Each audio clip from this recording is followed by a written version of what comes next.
Hello po guys. Ito po ay wraps, yung ginagawang oil or margarine or anything na nagagamit sa pagprito. Yan po ay wraps. Laking farm po ito guys. Makikita mo to kahit saan. Pag nakatira ka sa countryside sa Denmark, ay yan po ay common na tanim dito during spring and going to summer. Yan po ang mga tanim dito guys. Yan po kahit saan po yan. Ang lapad nyo to guys.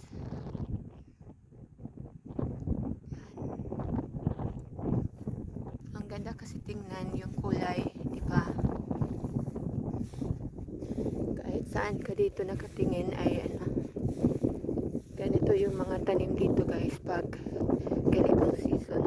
Yan po ang isa sa main nila dito sa farm. Mga farmers nila dito sa Denmark guys. Yan, kahit saan ka magtingin, kahit dun sa malayo ay nako, yellow. Yellow siya guys.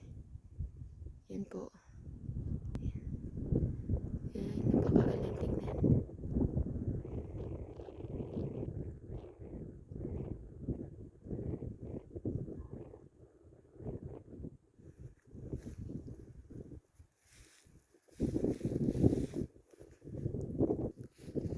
Yan lang po guys. Thank you so much for watching. Ayan, nakatayo na yung buhok ko.